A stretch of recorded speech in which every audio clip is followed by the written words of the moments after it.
마치 부활절 아침에 천국의 천사들이 함께 모여서 하나님을 찬송했던 그런 자리처럼 제 마음속에 와 닿습니다.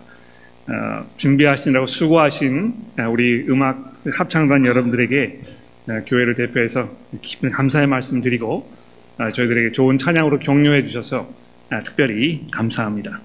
자, 우리 함께 기도하고 시작하도록 하겠습니다.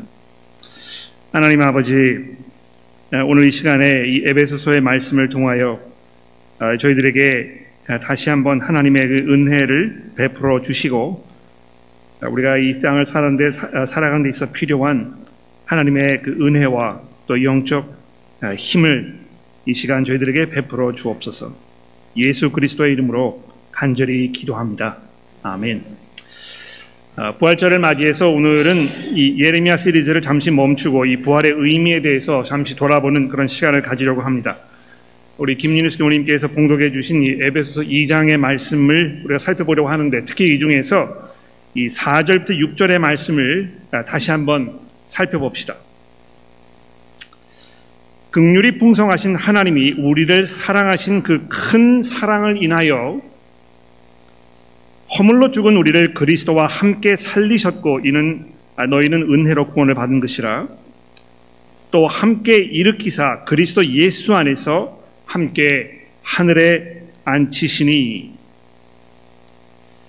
특히 이 5절과 6절에 의하면 모든 성도들은 그리스도 예수와 함께 이미 부활하였을 뿐만 아니라 부활하신 그리스도께서 모든 영광을 누리고 계시는 하늘에 이미 자리하고 있는 것이라고 놀랍고 마음 설레게 하는 이 엄청난 말씀을 우리에게 주고 계십니다.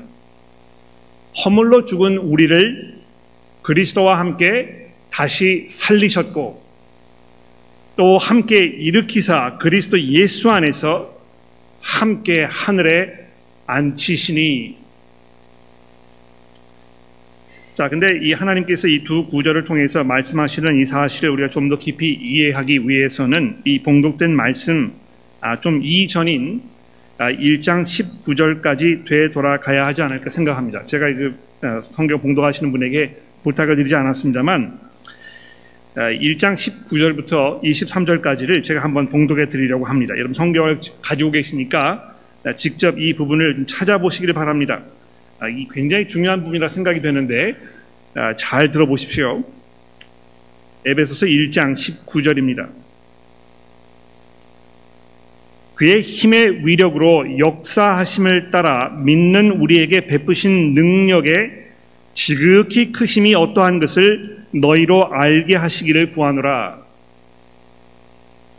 그의 능력이 그리스도 안에서 역사하사 죽은 자들 가운데서 다시 살리시고 하늘에서 자기의 오른편에 앉히사 모든 통치와 권세와 능력과 주권과 이 세상뿐 아니라 오는 세상에 일컫는 모든 이름 위에 뛰어나게 하시고, 또 만물을 그의 발 아래 복종하게 하시고 그를 만물 위에 교회의 머리로 삼으셨느니라. 교회는 그의 몸이니 만물 안에서 만물을 충만하게 하시는 이의 충만함이니라. 여러분 여기 19절 말씀해 보시면 하나님께서 가지고 계시는 그 힘의 위력, 우리에게 베푸신 지극히 크신 그 능력에 대하여 말씀하고 있습니다. 그리고 나서 20절부터는 이 하나님께서 그 크신 능력을 무엇을 위해서 어떻게 사용하셨는지 이거 이제 설명하고 있는데, 이 부분이 아주 중요한 부분이기 때문에 잠시 여기 좀 집중을 해보려고 합니다. 여러분 여기 19절에 보시면 힘 또 능력이라는 이 두 단어가 등장을 합니다. 이 두 개 다른 단어입니다만 의미가 같은 의미이죠. 이 두 단어 이외에도 이제 개적개영 성경을 보시면 뭐 이 권능이라든지 또 세력이라든지 이런 단어를 성경이 이제 종종 쓰는 거 우리가 볼 수 있겠는데, 여기 특별히 우리가 주목할 것은 이 하나님의 힘, 그 능력을 어떻게 표현하고 있습니까? 지극히 크신 능력이라 이렇게 부르고 있는 것입니다. 제가 그 일부러 주보에다가 영어 성경의 그 번역을 적어 드렸는데, 여기 보시면 immeasurable, 또는 surpassing greatness of his power 이렇게 번역을 했습니다. 헤아릴 수 없는, 측정이 되지 않는 무한한 한도 끝도 없이 무궁무진히 용서전쳐 올라와서 그 누구도 대항할 수 없기에 적수가 없는 힘을 말하는 것입니다. 성경이 하나님께서 온 세상을 지으시고 만드신 창조주시라고, 또 그 지으신 모든 것을 다스리는 주권적인 힘을 가지고 계신 분으로 소개하고 있기 때문에 이 개역 개정 성경에서 하나님에 대하여 사용하는 단어는 물론 아닙니다만 아마 이 권력이라는 단어를 사용해서 번역해도 좋지 않을까 생각이 듭니다. 권력, 막강한 절대적인 권력을 말하는 것이죠. 제가 이 권력이라는 단어를 국어 사전에 찾아보니까 이렇게 되어 있습니다. 남을 복종시키거나 지배할 수 있는 공인된 권리와 힘, 특히 국가나 정부가 국민에 대하여 가지고 있는 강제력, 이것을 의미한다 이렇게 되어 있습니다. 왕 되신 하나님께서 가지고 계시는 이 힘이나 능력에 대해서 말할 때 이 권력이라는 단어를 사용하는 것이 제 생각에는 마음에 확 와닿는 것 같아요. 그런데 그럼에도 불구하고 이 권력이라는 말을 하나님에 대하여 사용하는 것이 왠지 부담스럽고 불편하게 느껴지지 않으십니까? 하나님과 권력이라는 이 단어는 어딘가 맞지 않는, 서로 붙여놓지 말아야 할 이런 단어들처럼 들립니다. 제가 주중에 그 이유를 곰곰이 생각해 봤습니다. 왜 하나님을 말하면서 이 권력이라는 단어를 개역개정 성경이 쓰지 아니하고 그 이외에 여러 가지 다른 단어, 뭐 권세, 뭐 힘, 능력, 이런 단어를 썼을까? 제가 화면에 문구를 하나 올려드리겠는데 아마 여러분 이 문구를 접해보신 적이 있을 거예요. 영어로 제가 올려드리고 그 다음에 이제 한국어로 제가 번역한 걸 좀 보여드리겠는데요. Power tends to corrupt, and the absolute power corrupts absolutely. Great men are almost always bad men. 권력은 보통 부패하기 마련이며 절대적 권력은 철저히 부패하게 되어 있다. 위대한 인물들은 거의 모두 악당들이다. 아마 이 이야기를 들어보신 적이 많을 겁니다. 근데 어떤 분이 이야기하시는지는 잘 기억하지 못하실 것 같은데요. 그 19세기 말에 영국의 역사가이자 정치가였던 존 에머릭 에드워드 달버그 악턴이라는 분이 있었습니다. 이 굉장히 이름이 긴데 제 생각에는 이분이 자기의 어떤 그 위치나 역할, 뭐 이 존재감 이런 거를 나타내기 위해서 일부러 길게 이름을 썼던 것 같아요. 근데 아무도 이 사람 기억하지 못합니다. 그렇죠? 이 사람이 어느 주교에게 쓴 그 편지에 이제 등장하는 이 글인데요. Absolute power corrupts absolutely. 우리는 역사를 통해서 이 말이 옳다는 것을 수도 없이 경험해 왔습니다. 여러분 그 프랑스 혁명을 통해서 뭐 자유, 평등, 박애라는 아주 멋진 구호를 매달고 전쟁을 치루었던 이 나폴레옹을 생각해 보십시오. 루브르 박물관에 가시면 나폴레옹이 그 대관식, 자기가 황제가 되어가지고 황제를 몰아내고 어떤 그 평등 사회를 이루겠다고 생각했던 이 사람이 자기가 스스로 황제가 되는 이런 어처구니 없는 일이 벌어졌는데요. 그 루브르 박물관에 걸려있는 그 그림에 보시면 어떻게 되어 있느냐 하면 나폴레옹이 이 왕관을 자기 손에 들어가지고 자기 머리에 씌우는 장면입니다.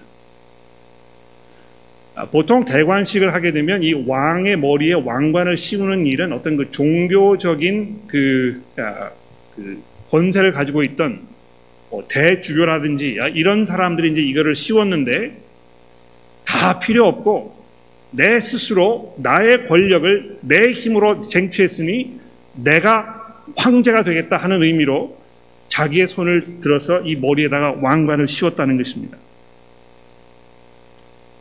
그 꼴을 보고 베토벤이 자기가 지었던 3번 교향곡 위에 있던 그 제목을 다 지워버렸다는 거 굉장히 유명한 소리 아닙니까?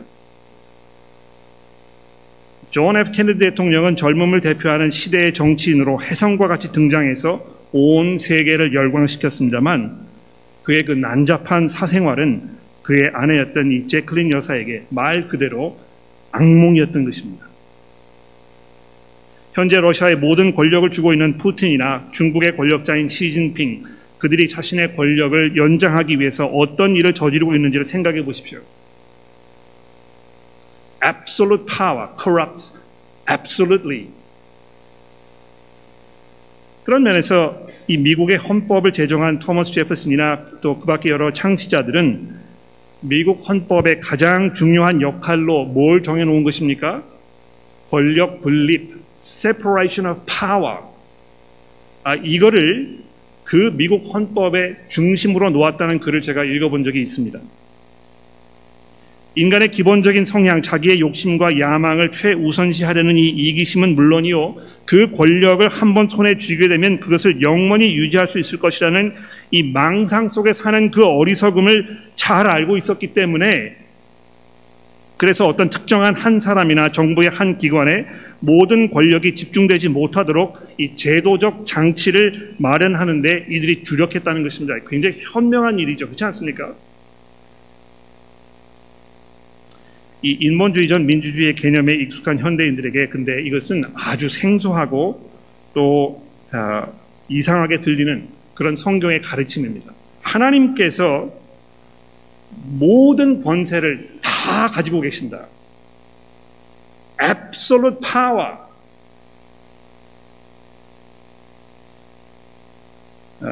분사부일체라는 이 유교적 사상, 임금과 선생과 아버지께서 베푸는 그 은혜는 매 한 가지다 하는 이 유교적 가르침을 배경으로 가정에서 아버지의 절대적 권력이 어떻게 남용될 수 있는지를 몸으로 경험한 사람들에게는 하나님을 아버지라고 부르는 것에도 거부감을 갖게 되는데요. 거기에 더해서 온 세상에 이 모든 권력과 권세와 힘과 능력을 이분 홀로 누리고 계신다고 이렇게 이야기를 하니 하나님에 대해서 마음의 불편함을 느끼고 아주 강한 거부감과 또 의심의 눈초리를 사람들이 갖는 것이 어떤 면에서 당연할 것입니다.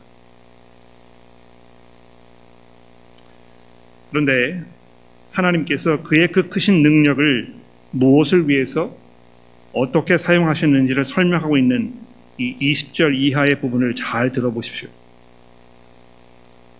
그의 능력이 그리스도 안에서 역사하사 죽은 자들 가운데서 다시 살리시고, 이 그리스도를 살렸단 말이죠. 그렇죠? 하늘에 자기의 오른편에 앉히사 모든 통치와 권세와 능력과 주권과 이 세상뿐 아니라 오는 세상에 일컫는 모든 이름 위에 뛰어나게 하시고, 또 만물을 그의 발 아래 복종하게 하시고 그를 만물 위에 교회의 머리로 삼으셨느니라. 여러분 여기 보시면 하나님께서 가지고 계시는 그 크신 능력을 그의 아들이신 예수 그리스도를 위해서 쓰셨다고 지금 말씀하고 있습니다. 그의 아들이신 예수를 온 세상 우주 만물의 으뜸이 되게 하시려는 것이 하나님께서 계획하셨던 바요, 목적이요, 뜻하셨던 바라는 것입니다.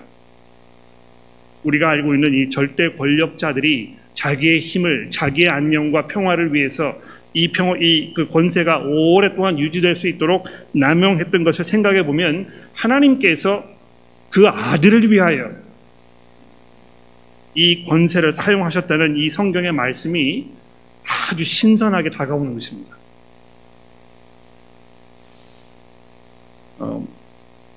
제가 논어를 읽어본 적은 없습니다. 논어를 처음부터까지 읽어보신 분들이 계시는지 모르겠는데 제가 주중에 제 나이를 좀 생각해 봤어요.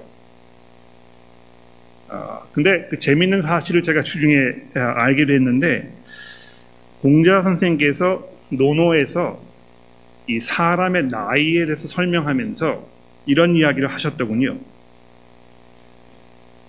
나는 15 나이에 학문의 뜻을 두었고 30에 자립하였다. 40살이 되어서는 미혹되지 않았고, 여기 이거 불혹의 40대라 하는 이유가 바로 여기 있는 것입니다. 내가 40살이 되었을 때는 다른 어떤 것들로부터 유혹을 받지 않는 그런 사람이 되었다. 40대신 분은 한번 손 들어보시겠습니까? 여러분들은 뭘 하고 계십니까? 이 공자 선생님께서는 40대가 됐을 때 내가 마음이 흔들리지 않는 이런 자리에 가게 됐다 얘기하셨는데, 더군다나 50에는 하늘의 명을 알게 되었다. 지천명이라는 단어를 썼습니다. 하늘이 가지고 있는 이 천지만상의 그 뜻, 이것이 무엇인지를 내가 50살이 되었을 때 깨닫게 되었다. 이제 이렇게 얘기합니다.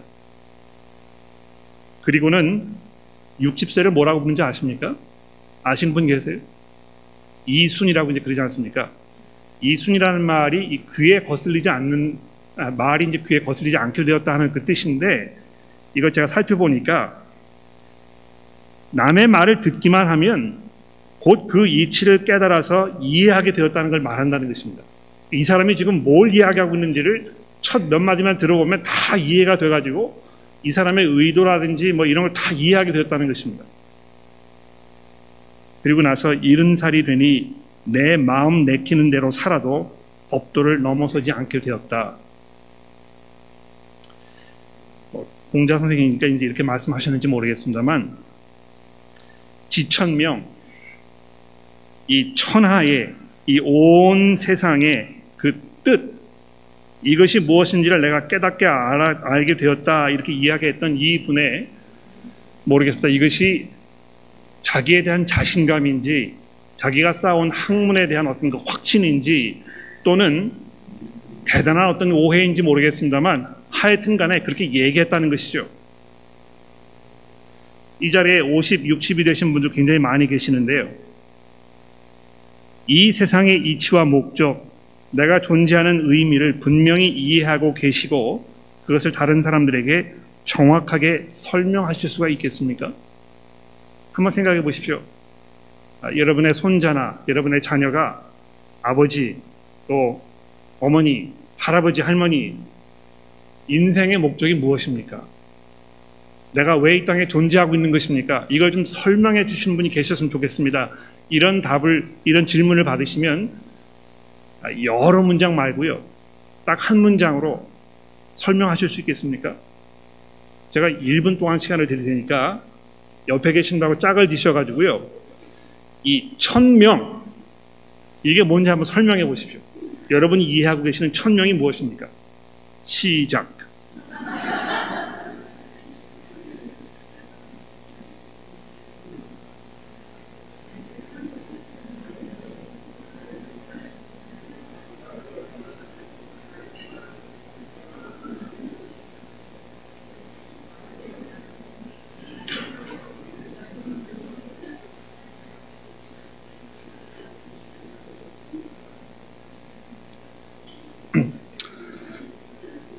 됐습니다. 1분이 지났는데요. 장황하게 이야기를 시작을 하셨으면 아마 잘 설명을 못 하시는 게 분명할 것입니다.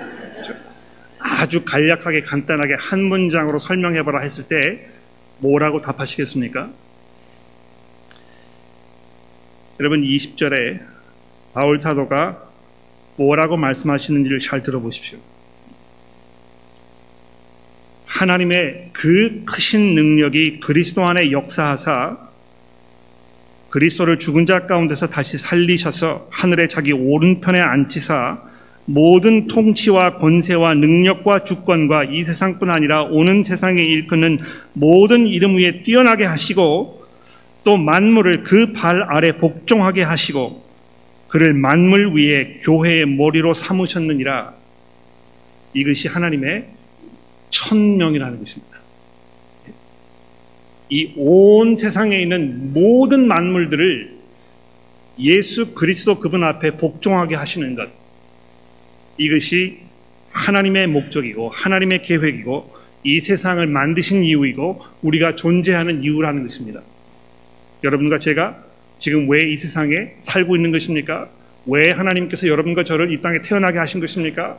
왜 우리가 지금까지 몹쓸 병이나 어떤 그 횡사하지 아니하고 지금까지 우리의 이 목숨이 이렇게 남아있는 것입니까? 왜 하나님께서 이것을 우리에게 허락해주고 계신 것입니까? 왜 여러분께서 지금 이 자리에 호주라는 이 자리에 오셔가지고 여기에서 가정을 이루고 살고 계시는 것입니까? 도대체 무엇 때문에 하나님께서 우리를 이 세상에 두신 것입니까? 여러분과 저를, 또 우리 주변에 있는 모든 것들을 예수 그리스도의 발 아래 복종하게 하시려고, 그래서 그분으로 하여금 만물 위에 으뜸이 되게 하시려고 이렇게 하셨다는 것입니다. 그러니까 우리가 이 삶의 존재와 목적과 이런 걸 생각했을 때, 야, 내가 뭘 할 것인가? 내게 주어진 이 사명과 의무가 무엇인가? 이런 걸 많이 고민하잖아요. 그런데 이 성경이 말씀하는 말은 무엇입니까? 이걸 다 뒤집어 엎어야 한다는 것입니다. 내가 주어진 어떤 특별한 목적이 있는 것이 아니고요. 내가 존재하는 유일한 목적은 그리스도 그분께서 으뜸이 되게 하시려고, 더 많은 사람들이, 더 많은 이 만물이 그리스도의 무릎 앞에 무릎을 꿇게 하셔서 그분의 능력과 그분의 권세와 그분의 영광이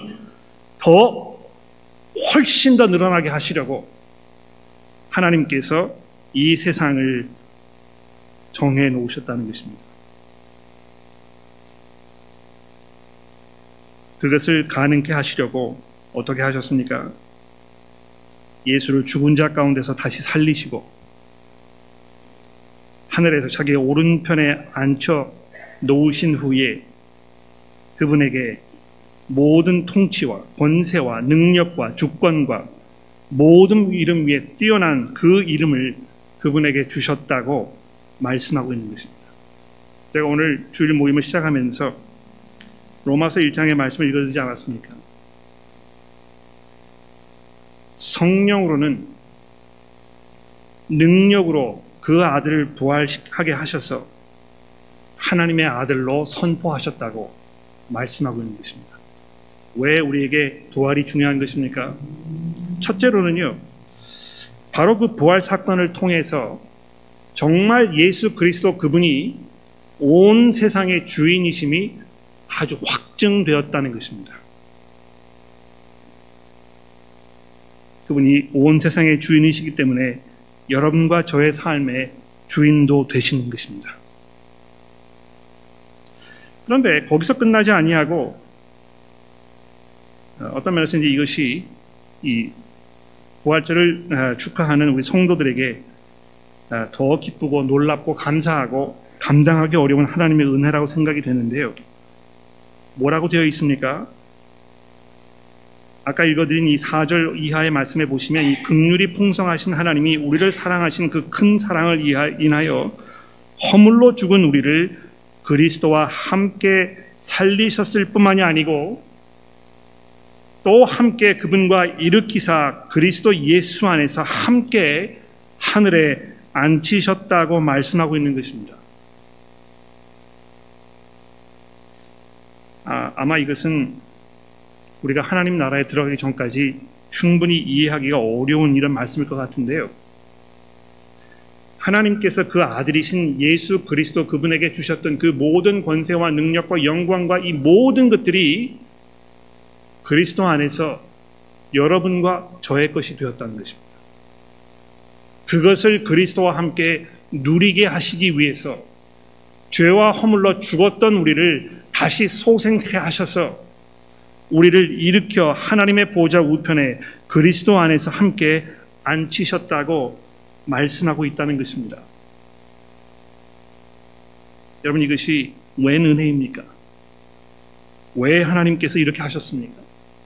왜 하나님께서 죄와 허물로 죽었던 우리를 그 죽은 자 가운데 그냥 내버려 두지 아니하시고 우리가 그 죄와 허물 가운데서 행하면서 이 세상의 풍조를 따르고 공중의 권세 잡은 자를 따르면서 불순종의 아들로 본질상 진노의 자녀로 멸망할 수밖에 없었던 우리를 왜 그냥 거기에 내버려 두지 아니하시고 우리를 부활시키셔서 하나님의 영광스러운 그 보좌 우편에 앉도록 하신 것입니까?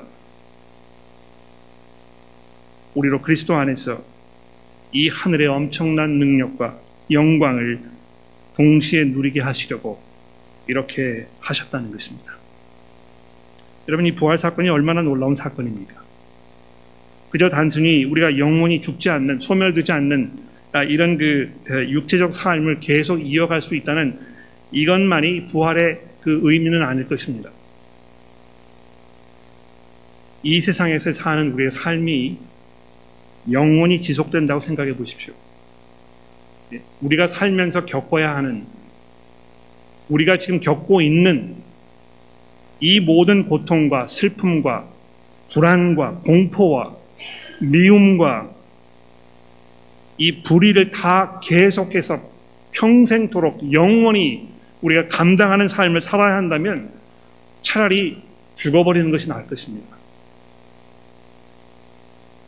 그러나 그리스도 예수 안에서 여러분과 저는 하나님의 능력으로 그리스도께서 누리시는 그 모든 영광과 능력을 우리의 것으로 누릴 수 있게 된 이 놀라운 자리에 이 부활 사건을 통하여 나아가게 되었다는 것입니다.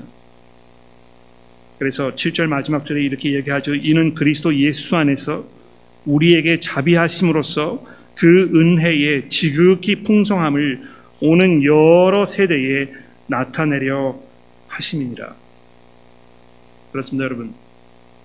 지금부터 영원까지 우리 뒤에 올 이 모든 세대들이 이 그리스도의 부활 사건을 들으면서 여러분과 저에게 한없이 쏟아부으신 이 하나님의 이 부활의 은혜를 들으면서 이 하나님의 은혜의 지극히 풍성함을 찬송하고 기뻐하며 감격해 할 것입니다. 그리스도께서 부활하셨습니다. 그리고 우리도 그 안에서 함께 부활하여 이제 여러분과 저는 이미 하나님의 그 보좌 우편에 앉아 있는 것입니다. 이제 우리의 신변은, 우리의 그 자격은 하나님의 진노의 자녀로부터 모든 것을 상속받는 하나님의 아들들이 되게 된 것입니다. 오늘 부활절을 우리가 기억하면서 감사와 감격으로 오늘 하루를 지내실 수 있게 되기를 간절히 바랍니다. 기도하겠습니다. 하나님 아버지, 하나님께서 얼마나 놀라우신 분인지, 얼마나 긍휼이 풍성하신 분이신지, 얼마나 자비가 넘치시는 분이신지 우리가 이 부활 사건을 통하여 다시 한번 돌아보게 됩니다. 자격 없고 멸망당에 마땅한 우리 인간들을 불쌍히 여기시고 부활시키셔서 하나님의 자녀로 삼으셨으니 하나님이 우리가 그 부활의 소망 가운데 우리의 삶을 살게 하시고 다시 오실 예수 그리스도를 마음속에 깊이 품으며 그분을 바라보는 삶을 살 수 있도록 도와주시기를 예수 그리스도의 이름으로 간절히 기도합니다.